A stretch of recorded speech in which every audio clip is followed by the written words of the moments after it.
We're holding towards the end of Sefer Mishlei. Only have a few weeks left. Second half of Perek Chav Zayin, chapter 27, Pasuk Yud Daled. Mevarech re'eu bekol gadol, baboker hashkem kilala techashev lo. As it translates over here, he who blesses his friend in a loud voice early every morning, it shall be considered a curse for him. It sounds strange. What's wrong with blessing one's friend, wishing him the best? What he really means over here is that one has to be careful even with something called Lashon Tov, a good tongue.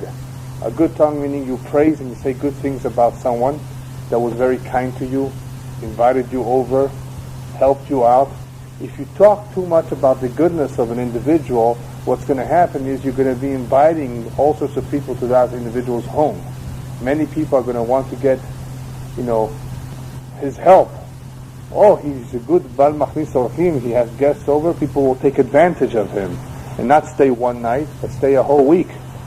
And I heard of a story in London. There is a very famous Bal Machnis Orchim who's very, very strong in this area of Achnasat Orchim. And he's a very modest individual. I think he has a travel agency. But he's very, very strong in this mitzvah. And many shalichim stay there. And many people, when they come there, they don't even know who he is. All they know is that they can have a bed, where to stay, meals.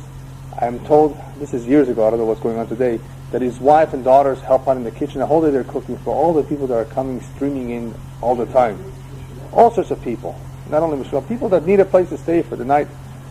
There was one individual who happened to be there for quite a bit of time, maybe 2 weeks or so.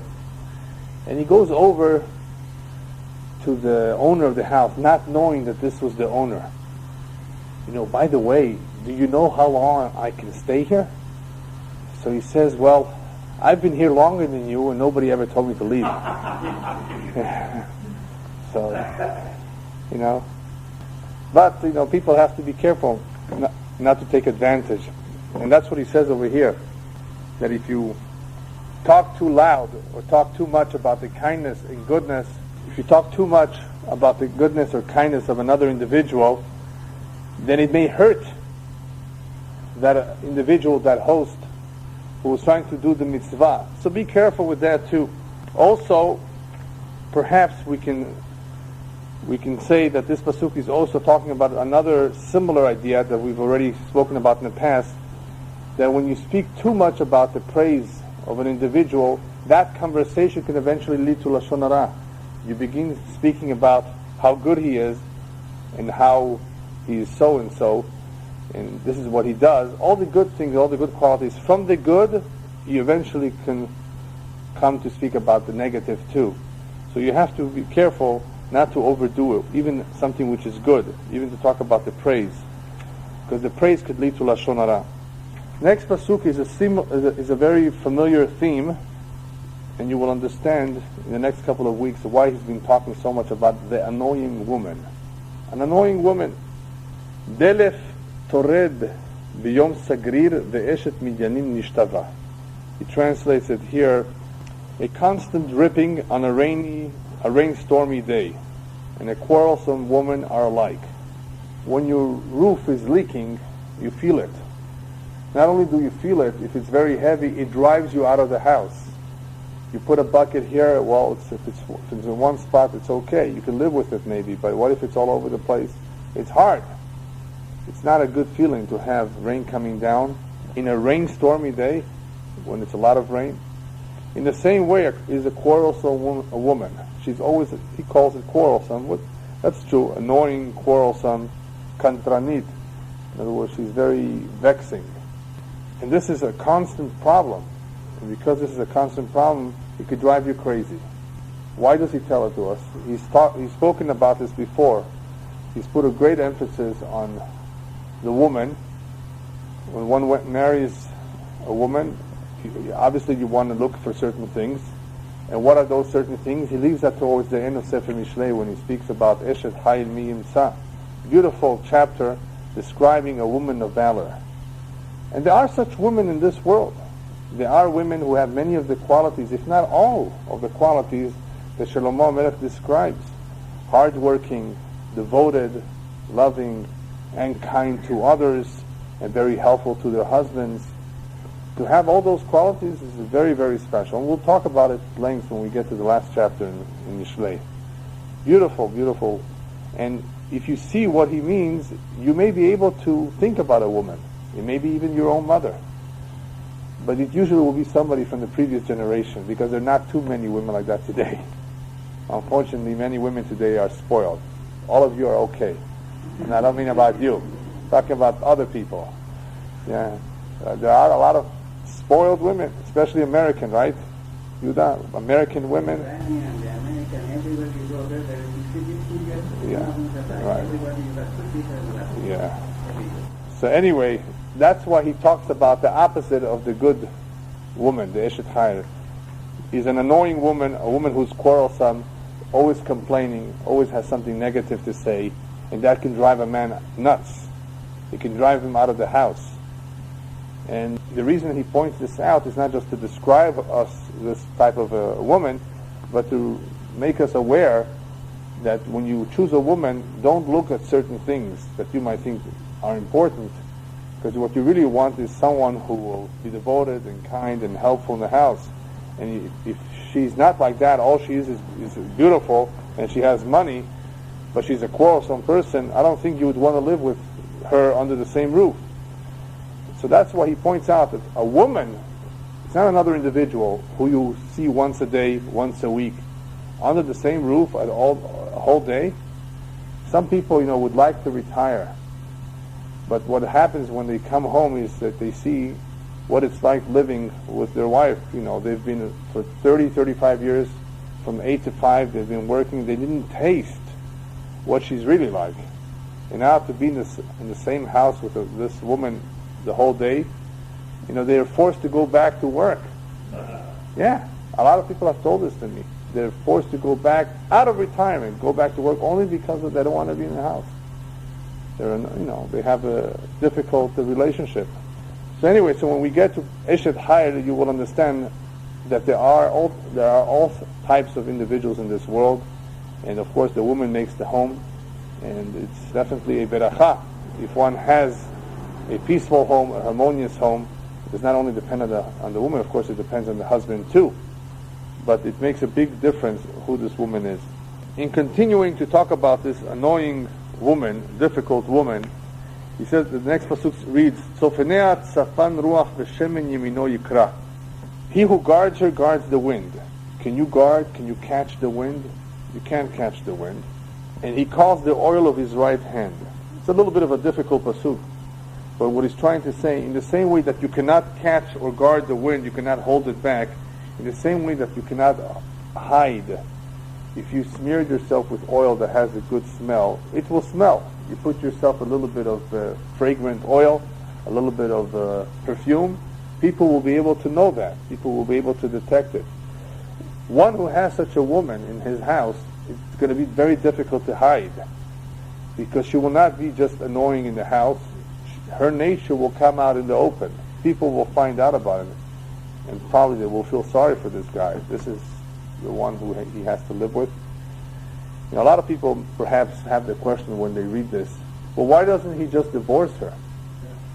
The Gemara does say that the cure for a bad woman is to divorce, but not everybody can get a divorce.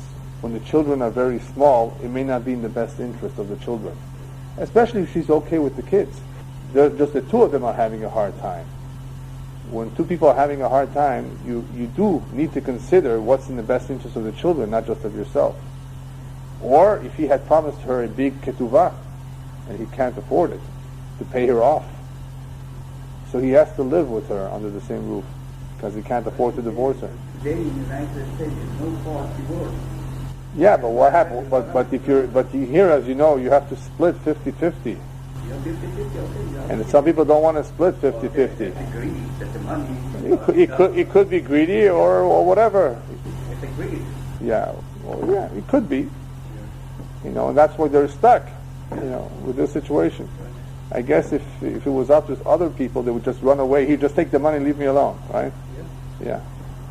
That might be the right thing to do. But depending on the circumstances, it's not always easy. That's why you see people suffering quietly. But he says even though they're suffering quietly, it's obvious to others. Such a woman stands out. Even on the outside, people are aware of it. Yes. Annoying, quarrelsome, giving the husband a hard time just about everything. The Gemara even describes a situation where there was once a woman, the wife of a big rabbi. If he asked her to make beans for dinner, she would make him pasta. Just an example. If he asked for pasta, she would make him beans. Just the exact opposite of what he asked. The son, after a while, figured it out. And he had an idea. Next time his father asks for beans, he's going to go over to his mother and say, Daddy asked for pasta. So she would make beans. When the husband finally saw what had happened, he said, wait a minute, she didn't do the opposite of what I had asked. He realized that it was his son. He went over to his son. He didn't get mad at him, but he says, you know what? Midvar sheket irhat. You have to be careful with lying. You have to be honest. You have to tell her the truth. Can't, even though I know you did it for my honor, but let her be. Let her be what she is. I don't know if it was this rabbi or another rabbi. I think it was this rabbi who always used to buy his wife gifts when he was away on a trip. And his friends, the rabbi's friends, asked, you buy her gifts? She gives you such a hard time. She's so bad to you. She's not nice. He says, Dayenu shemegadlot et banenu umatzilot otanu min hachet. Thank God that at least these women, even though they're not so nice and not so good and not so devoted, but at least they raise our children and they spare us from sin. In other words, if you can find something good in what they do, be happy for that. Doesn't she deserve a gift from time to time? Whenever I learned this Gemara, I always wonder, with all these gifts that he had given her, didn't it change her? Well, apparently, some people have a nature that is very difficult to control, and they see things differently if they're very negative, or they have some psychological problem, and you have to be patient with them. They're not wicked necessarily. You just need to be patient with their personality. Yeah. It is not possible that the will of God wants to punish it. There are times, of course, when a person lands with a woman, and that woman gives him a very thorough tikkun. Very thorough tikkun. Yeah. He really learns a lot. He learns a big lesson. Yeah, of course, this could happen. She's not his true soulmate. She's nothing like him. On the contrary, she's completely kenegdo. Instead of being an ezer, instead of being a help, she opposes him. Rabbis also tell us, even though it's a different subject, that the woman is a tool in the hands of Hashem. If she opposes him, he should think perhaps he did something wrong today. Why is she all of a sudden against me? Why is she looking at me this way? What did I do wrong? Maybe this is a message from Hashem. Hashem uses the woman sometimes in a way to oppose her husband, to let him know he did something wrong. But usually, anybody who behaves himself and has married his soulmate should have an easy relationship. On condition, of course, that the two individuals behave like decent human beings, meaning they respect each other and they do for each other. But people who are selfish are always going to have a hard time even with their true soulmate. They marry their soulmate, the best match, but one of the two or the two are selfish. Or one is an alcoholic, or he's a drug addict, or he's a gambler. Then what are you going to do? It's tough. And some women are so righteous that even if their husbands are not good, but they're nice to them. They live with that, they do everything for them, and they really deserve a lot of credit. You were going to ask something? Yeah. Yeah, it's just that he was in the mood. He may have had pasta the other day and he wanted something different. Yeah. Anyway. Yeah. Of course, he understood. On his level, he understood that everything is min hashamayim. But he didn't understand, why she was opposing him in everything that he asked for. He didn't, but he obviously realized that everything is min hashamayim. Yes. Why would Salomon know it? He realized all these concepts. Why would he take 1,000 wives like that? Why would he take so many women if he realizes that he's conditions of marriage. Because he was doing an experiment that he wanted to share with us the results. You know. You know. Yeah. No.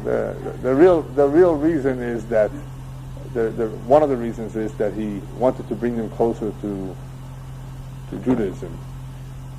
He had a lot of influence over the entire region, and by marrying the various women from the various nations, perhaps he would be able to exert better control. That's one of the explanations given. But what he did was not 100% acceptable. It was definitely not compatible with what the Torah says, and the Chachamim were very disappointed that he did that. Yes, that's a good question. Why does Shlomo Melech pick on the woman, the annoying woman, and not the annoying man? Anybody want to suggest? What? No. Actually, the answer is Shlomo Melech does talk about many individuals, men, who are kselim, who are fools, who are evilim, who are wicked. He talks about the various individuals, men too, that have all sorts of problems. When it comes to the woman, he's mentioned different kinds of women too, but he chooses to talk about the married woman much more than the individual woman, because of the consequences of having such a woman in the house, the consequences to the husband, the consequences to the children, the many lessons that can be learned from the value of a woman. If she's not a woman of valor, if she's not a righteous woman, a God-fearing woman, it has consequences.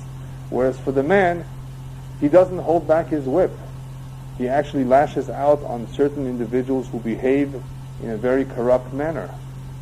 And the whole Sefer Mishlei is replete with examples of individuals who do not behave themselves or act according to the standards of the Torah because of their selfishness, because of they're simply mischievous, liars, cheaters. So there's a lot of men out there. Actually, he picks more on the men if you start counting than he picks on the women, because there are many characteristics, even though those characteristics can be shared by men and women, liars, cheaters, and the like. He describes the men as being as such, because they are the ones who are usually working, they are the ones who are usually in business. So that's, I think, the simple answer to your question. That there's a lot of men out there who are definitely doing terrible things, and if those terrible things are being done in the home to their spouse, then you can imagine what it looks like. It's just as bad, whether it's the man or the woman. Just that the woman, because she's the mother of the children, being in a house with such a woman, the consequences are somewhat different. The man is the head, the woman is the neck, and neck controls it. Yeah, that's right. She has a lot of control. Yeah. The next pasuk, Barzel bevarzel yachad ve'ish yachad pnei re'ehu. This is a famous pasuk. Iron sharpens iron, and a man sharpens the countenance of his friend. You take two pieces of iron, two knives, and you can sharpen them. Rabbis point out that what Shlomo Melech here was talking about was the importance of chavrutot, of never learning on your own by yourself. A lot of people would like to do that, to sit at home and open up a sefer. That's good if you read a book from time to time, depending on the level of what you're reading. But there's nothing that comes close or compares to learning with another Jew, learning in a shiur, where one can ask questions, where one can clarify something, where if one misunderstood something or did not interpret it right, the other chavruta would point it out to him. Each one would analyze things from his own perspective. They would both argue, discuss it, and delve into it deeply, because two heads are better than one. So the rabbis very much point out that this is the way to learn Torah, this is the way to acquire Torah, and not learning it by yourself. One can review by himself. One, of course, should not stop learning Torah just because he's by himself.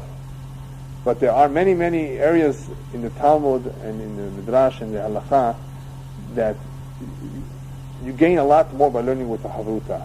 So there's a time for everything. One should learn with a Havruta, one should learn in a Shiur, one should learn a little bit by himself. But Havruta has a tremendous benefit that you cannot get if you learn on your own. Pasuk Yudchet, Notzer te'ena yochal pirya, V'shomer avonav yichubad. Also a very famous pasuk. He who guards a fig tree shall eat its fruit, and he who guards his master shall be honored. In talking about a fig tree, he's talking about notzer, watching over it, looking after it on a constant basis, that everything should grow, that the fruit should ripen, and that has to do with constancy. Constancy or regularity is very important in anything you do. If you're serious about something, you want to be regular about it. You want to be constant about it. And this is especially true with the Torah. Torah is not something that you just learn once a year, twice a year, whenever you feel like it. If you care about it, if you want to watch over it, just like you would watch over your fig tree, you would want to be constant in the learning of Torah. That is one interpretation. The Shlomo Melech is pointing out the importance of hatmada, or constancy. The other idea of why Torah is compared to a fig tree, rabbis tell us why lama nimshelu divrei Torah liteina, why the words of Torah compared to a fig tree, because every time you go to the fig tree and you look around, you will always find some figs hiding there amongst the leaves. In the same way, every time you learn Torah, you will always find something sheyesh bo ta'am. Even if you learned it once, you learned it twice and three times. Every time you review it, every time you learn it again, the same parasha, the same halakha, the same Gemara, you will find something good, something tasty in the Gemara. And that is the importance of reviewing, not just to remember, but because you will always find something new. Another idea of why the Torah is compared to a fig tree, because the fig tree does not all the figs become ripened at the same time. In the same way, a person cannot fully grasp the Torah the first time around that he has learned it. He may have to learn it more than once until he has fully grasped the concepts of the Torah. And also, since not all the figs ripen at the same time, the same is true with the Torah. Divrei HaTorah, the words of the Torah, need to be picked every single day. You cannot just pick everything and learn everything at once. You have to learn things slowly, as they ripen, as you understand them, and then continue on from that which is easy to that which is more difficult. Picking it every day on a regular basis.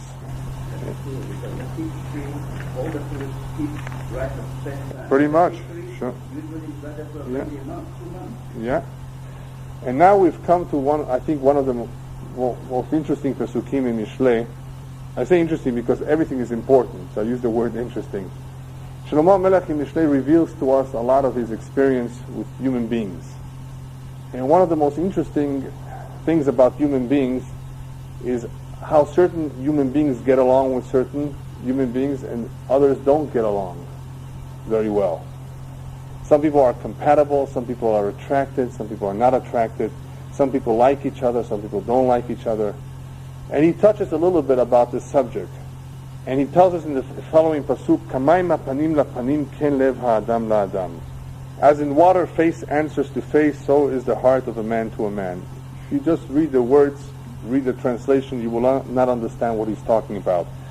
But what he's talking about is, when you look at the water, you will see your reflection. You will move your head, you will see the movement of your head in the water. The water acts like a mirror. In the same way that the water acts like a mirror, where one can see his face, if you want to know what your friend thinks of you or how he feels towards you, just look in your own heart.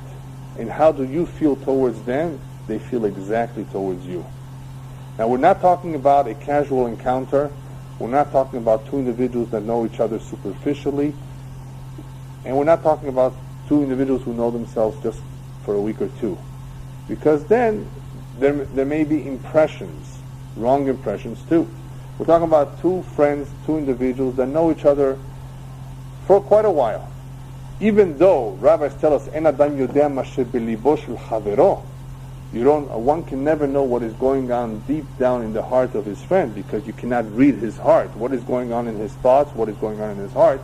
But when it comes to feelings, this is very, very reliable indicator of what this man or this woman feels towards you, depending on what you feel towards them and what you think.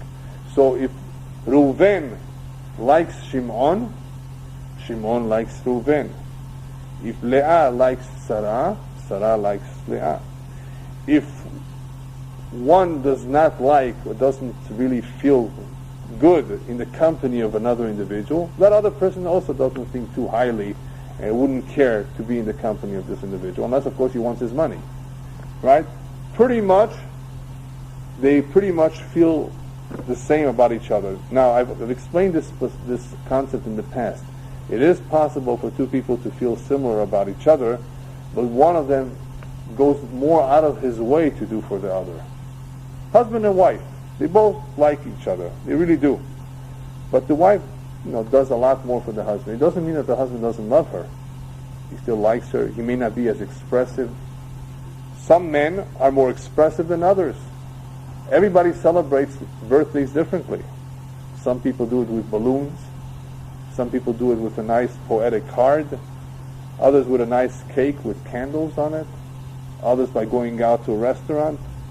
Then there's those, of course, who don't say anything. Well, it depends. If the wife doesn't mind, if birthdays are not important, they don't even talk about it. But what if one very much cares about it and the other one doesn't care? Is that indicative that he doesn't like her? Not really. Not always. He's just not used to it. He was never taught that birthdays are important where he grew up. He has to be taught, this is important to your wife. Make sure you buy her something. Make sure at least you mention it. Make sure you give her a big hug or do something that she likes. If it's possible, of course. It's not always possible, depending on the situation, to be as expressive as you'd like to be at all times. But some people are more expressive than others. If the two are just as expressive, then it's beautiful. If one is more than the other, then one may feel, well, I do so much for him or for her, and I don't see any reciprocation. It doesn't mean that the other person doesn't like you. Whatever you feel towards the person, deep down, whatever you feel towards them, that is exactly the way the other person feels towards you. And you should therefore rest assured and not have any feelings of doubt that the other person does not like you when you like him so much. You were going to ask something first. Well, yeah. Yeah, when you're talking about that the other thing about you're talking about superficially and liking this. Right. But what about where you were dealing with, let's say, one friend has a bad temper, so the other friend is sort of. I'm not sure I understand what you're saying. There is a story where one, I think I mentioned it maybe a week or two ago, where one individual had a PhD, a very intellectual, very smart individual. His best friend was a high school dropout. Failed. Nobody could understand why they were best friends. And the answer to that is in astrology, of course. There's a certain compatibility and attraction between two people that nobody on the outside can understand what these two have in common sometimes. See, there's a lot of occasions where people get together and you can see this table, only doctors are sitting there. Because what they have in common is medicine. Lawyers here, rabbis there. It doesn't make sense to put a lawyer with a taxi driver in the same table. What are they going to talk about? Right? So people try to accommodate seating arrangements based on certain, commonalities. But does that mean that they're going to be friends? No, they just have something in common.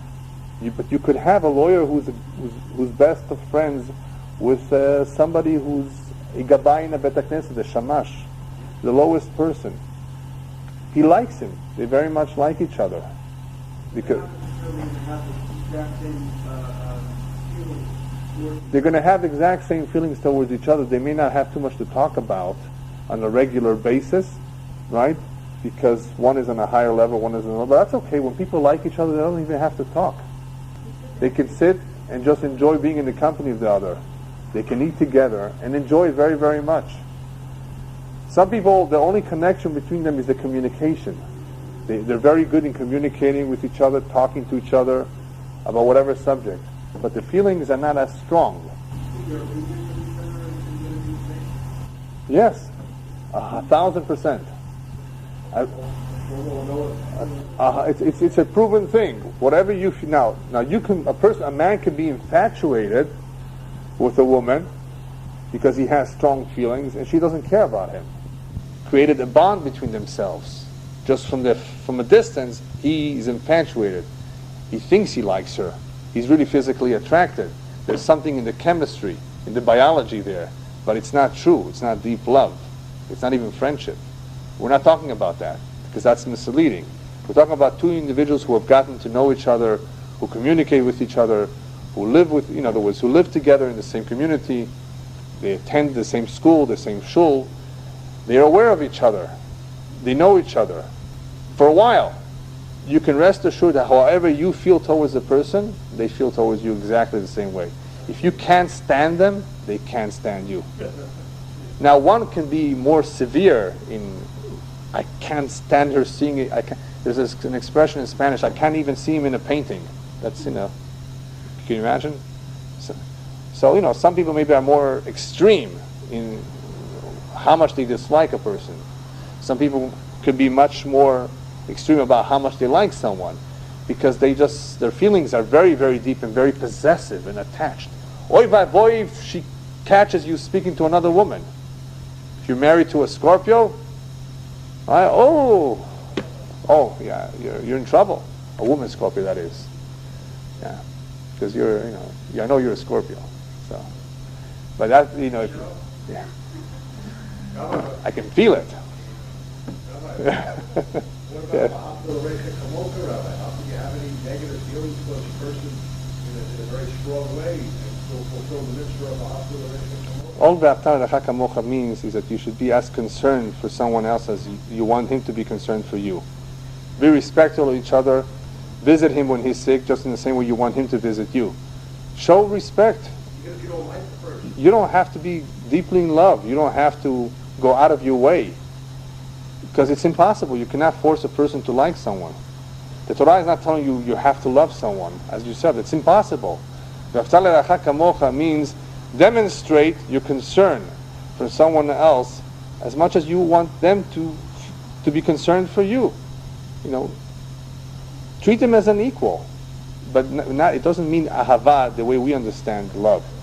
It can also mean, another idea behind the words V'ahavta l'recha kamocha, that it is a great idea that the Torah encourages and the rabbis pointed out, acquire yourself a friend and be very friendly to him. In other words, do for him the maximum.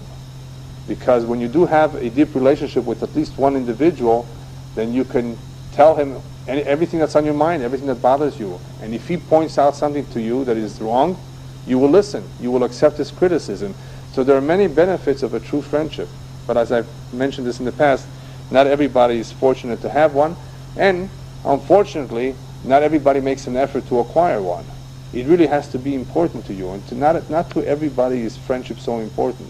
A lot of people claim they have hundreds of friends, but they're not friends at all. Yes? Right. You said earlier that dislike, or they're not interested in you. Yeah. You may hate them because of what they did to you, and they may dislike you because they're not interested. So you see, there's a little bit of a difference, but it's the same. They have no interest in each other. how many times, I'm sure it's out there where one individual and the other individual has no idea. Obviously, something may have happened all of a sudden. Before it happened, they were not angry. This happens all the time between a husband and wife. He did something stupid. And the wife is not a very patient woman, and she took it in the wrong way. Maybe she even has a temper, and she blows up. Does that mean she doesn't like him? Well, it depends how many times he does it. After a while, if you do many, many silly things, you can spoil a good relationship. How much could you ask of a person to be tolerant, to be forgiving? We're only human beings. So that's what I mentioned somewhat this idea before. A good relationship can go awry, can go, what? Awry. Is that how they pronounce it in Ireland? Yeah, here? Yeah, okay. All right. Anyway, it's spelled A-W-R-Y, regardless of how you pronounce it. Something can go wrong in any good relationship.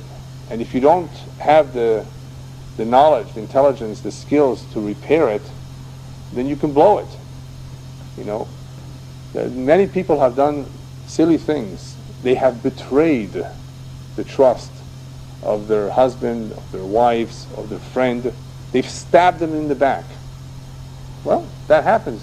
They've double-crossed them, I think they say it in English. Before that they were fine. People do terrible things. People do silly things. Yeah. And if you don't fix it, and you've made a mistake, and it's a very bad mistake, then you're going to change the opinion or the feelings of that other individual from what it was to something completely different now.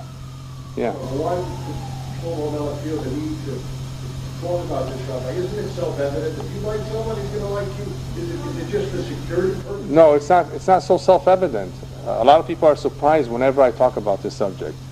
Rabbis tell us, but let's go on because he has more to tell us here about how to recognize an individual. Rabbis tell us that Shadam nikar bekiso bekoso bechaaso, that you can also recognize a little bit about another individual in how he spends. When it comes to money, how is he with money? Is he tight? Is he open? Is he giving? Is he stingy? You can tell a lot about a person when it comes to areas of money. So you will be able to tell a lot about this man or woman. Because when he drinks, how much he drinks, what he says when he's drunk, because once he's drunk, all the secrets come out. And you can tell a lot about another individual bekaso, when he's very angry, because then he's lost control. So if you want to get to know someone, get him drunk, or test him, in some other way. But all of these three areas, you'll get to know an individual just superficially, just a little bit about him. You will never get to know him 100%. That's why two single people who are dating each other can never really get to know the other until they have actually lived as husband and wife in the same house. There's just too many things out there that are not fully on the open when the two are not actually really married and committed to each other. All right. Yes? Do you recommend on a first date you go out and drink a lot? No, I definitely don't recommend it, no, especially if you're going to be driving too. All right, rabbis tell us about this pasuk that if you see something that you do not like in another individual, be careful. Because kol haposel bemumo posel, whenever you point out something negative about another person, it may be that you're pointing to something negative that you have yourself. Because what you're observing in somebody else is really something that you're observing in yourself. Depending what it is, depending on the circumstances, if you are in a situation where you are judging, it could be that they put you into that situation, so you should really see what you have. And that is why you're seeing that exact same thing in another individual. If you don't have the problem, then you would ignore it. We're talking about someone that makes an issue of something. If we see somebody behaving himself in a certain way, it doesn't mean we have that same problem that he does. But when we make an issue of it, when we point it out, it very possibly could be that we have that same problem. All right. Even though Yonatan ben Uziel says something very interesting over here, that he interprets it to be that no two hearts are alike, just like no two people are alike. Even though that's also true, you can say that too. Nevertheless, what we do know is that even though people are not alike and no two individuals are alike, even two twins are not really 100% alike, nevertheless, there are a lot of characteristics that people have in common because of their astrological sign. So even though no two people are alike, there are people who have many similarities. We're not talking about backgrounds now, and we're not talking about education and the like. We're talking about temperament and feelings that some people have these kind of feelings, some people have different kind of feelings. A lot of people have similar feelings or similar ideas about life and about relationships that they share in common. And the more a husband and wife or two friends share things in common, the more solid their relationship will be, the more glue it has. Because they feel alike, they think alike, they share the same interests. Not always, because men and women are different. One likes to fish and the other one likes to play the piano. Well, that's okay. Each one can do their own thing, as long as they're not completely opposites. But if they're too much alike, how? Well, what do you mean too much alike? If one is jealous, the other is jealous also, or In every has a temper, the other one also has a temper. in every soulmate relationship, The Torah points out that Hashem puts two individuals together, that they will be an ezer kenegdo. They should be a help. One complements the other in some way. It just could be that when two individuals are very, very alike, that they don't have too many areas where they need to complement each other. In other words, I don't mean complement in a way to repair, but there's always going to be something that Hashem put the two together because one needs the other. One can actually help out where the other one is lacking. So even though their temperament and their likes and dislikes are the same, they two cannot be without each other. The two really need each other. And as long as the two say that, after 25 years, that they feel they need each other and cannot be without each other, that's a good sign. And that is indicative that they are soulmates too. Next pasuk, Sheol va'avado lo tizbana v'nei adam lo tizbana. The grave and Gehenom will not be sated, and the eyes of a man will not be sated. One is never happy, no matter how much money he has. The rabbis tell us. Here we're talking about the hamdah, the desire, the coveting. One who has this weakness of wanting to have everything that his eyes sees will never be happy. This is an individual who will never be happy no matter how much he has, no matter how much you give him. You can never make him happy because he's a hamdan. He desires. And the reason that he compares this to Sheol v'avado, to Gehenom, is because just like the graves can never be filled, you can always bury more and more and more, and they never fill. They never fill up. Sheol, right. You can never satisfy an individual who's a hamdan. Einei hadam, the eyes, whatever the eye sees, he wants, you can never satisfy him. That is why the Rabbis tell us, Kinat tava v'kavod motzim ta'adam min ha'olam. There are certain things that can drive a person out of this world and out of the next world. The jealousy, the tava, incessant desires, and the pursuit of kavod. Rabbis tell us also, En adam yotzeh min ha'olam v'chatzi ta'avato biyado. A person never will leave this world having had even half of what his eyes desire. In other words, you're never going to have everything that you ever want if you have this problem of chemdah. That is why the rabbis remind us that the best midah is to just be mistapek b'mu'at, is to just be content with the little bit that you have. That is the best cure for chemdah. Hashem gave me this, I should be happy. Count your blessings, as they say in English. You know how many people are worse off than you? So be happy with the little bit that you have. Yes? Oh, that's in the Gemara. That part is in the Gemara. It's not in Pirkei Avot. Pirkei Avot is Mishnayot. Whereas Gemara is the Talmud. It's mentioned in the Talmud. Yeah. Sure. They asked him in an interview, they said, how much is enough money? Right. I thought that just a little bit more. That's right. Just a little bit more, yeah. And he had millions. Exactly. That's the point over here. Anyway, it's a terrible thing if a person has this, I call it this disease, this machala of wanting more and more. He's never going to be happy. That's what he points out over here. That his eyes can never be sated, can never be satisfied. That's the same as Kinara, That's another similar problem. Yeah, sure. Greed, isn't it? Greed, sure, because he wants more and more. Yeah. Next pasuk, matzref lakesef v'chur lazahav v'ish lefi mahalalo. Also an important pasuk. The refining pot is for silver and the furnace for gold, and a man according to his praise. When you refine gold, you refine silver, what happens? You're able to detect or to see the impurities and the pure gold and the pure silver. Through this process of refining, you are able to see what is real and what is not, what is pure and what is not. In the same way, ve'ish lefi me'alalo, and a man also according to his praise. You want to be able to know about an individual if he's good or not. See what people say about him. Use other people's praises of him or curses or whatever they have to say about him as a barometer to judge what he's like. If there's a consensus or if there's an agreement about this man, he's kind, he's good-natured, he's a good man, he's helpful. If you only hear good things about this individual, in other words, there's a consensus. then you don't have to check too much into it. When we check for shidduchim, you want to look into the family too. If you hear only good things about the family, you don't even have to investigate any further. That is one way to get to know an individual, is see what other people have to say about him. Another way of understanding this pasuk is that you can tell a lot about a person and how he talks about others. Is he very negative? Does he have not nice things to say about even one individual? What language does he use? What words does he use to describe other people? Rabbis tell us from the berachot of an individual you can also tell a great deal. From the way he blesses others, what he wishes for others, you can also tell a great deal about him.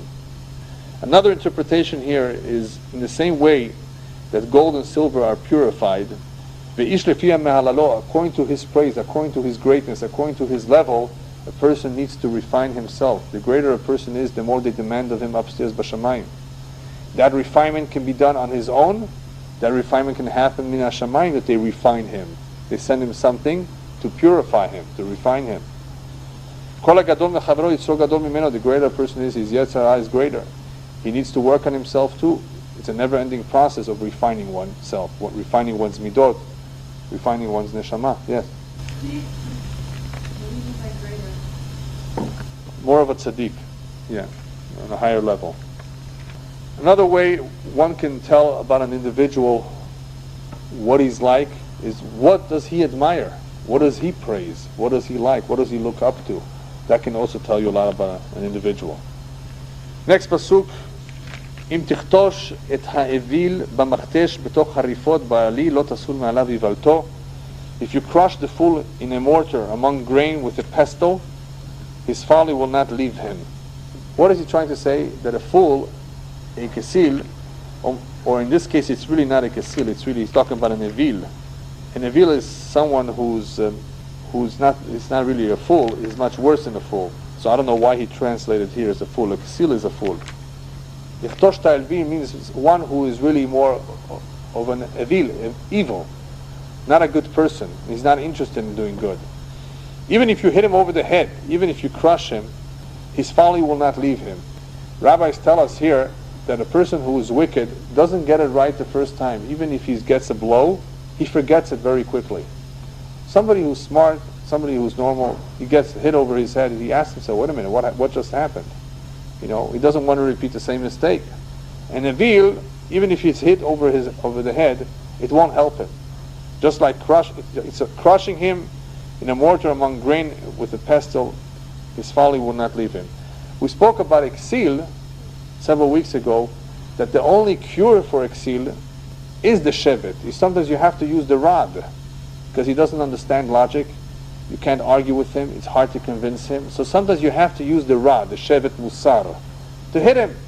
That's the importance of disciplining a child, and sometimes that's the only way to do it, to get the folly out of his head. He says, with the avil, it won't work. Even though he says it won't work, it does not mean that you shouldn't do it. You have to point out his mistakes. You have to let him know he's wrong. Maybe one of these days he will change. But what will make him change? Not your rod and not your speech. He on his own. So when Shlomo Melech says nothing will help, not even all the blows will crush him, will make him change, it's because on the outside we can't convince him. He's crazy. But on his own, we all have free will, and on his own, never give up. Even the Rasha, even the Evil, even the Ksil can do teshuvah. If on his own he decides to change, we may have a difficult time convincing him, but he can still convince himself. Yadoa teda pnei tzonecha shit libecha la'adarim. Know well the condition of your flocks. Give your attention to the herds. Pay attention to your finances, to your investments, to your kids. Person has to pay attention. Why? Because the simple reason is because you have to know what's going on. You have to know what's going on with your kids. You have to know what's going on with your herds, with those people that you are controlling. You have to pay attention to your investments because you have to know what to do if a change needs to occur. This is a simple translation, but what is he really talking about? He's talking about our spiritual investments. You've been given money. You've been given a lot of money. What are you going to do with it? How are you going to invest it properly? How are you going to make sure that it lasts even after you leave this world? Why? Because as for the next pasuk, he says, "Kilo leolam chosin v'imnezel ledor dor." For riches are not forever, neither is a crown for generation. Money doesn't last forever. So what are you going to do that's going to remain forever even after you leave this world? If a person is kind to the poor, if a person does chesed, if a person sets up a gemach, in other words a fund, even after he leaves this world, the fund is generating mitzvot and credits and merits for him. In other words, be smart while you still have control of the money. Remember that you won't always have control. Ki lo le'olam chosen. Wealth is not forever. So what are you going to do that this wealth should endure? You're going to think of how to invest so that you should be able to reap spiritual credit, not just interest from the bank. So think about your investment in a spiritual way, that it should last even after you leave this world. When the hay is carried away and the grass is visible and the grasses of the mountains have been gathered. Here he's talking about saving for a rainy day. In other words, sometimes you don't see the grass. Sometimes you see it. It all depends. Sometimes the snow covers it. Sometimes you will see the desha, the grass. And you will be able to gather the grasses of the mountains. What he's trying to say is that if you have it, put it away. There may be a time where you may not be able to see it, where you might need it. Talking about the importance of saving for a rainy day. Now, whenever he says something like that, he's not only talking about money and saving for a rainy day, meaning for whenever there's inflation or whenever you're out of a job. He's talking about tzeidah laderech.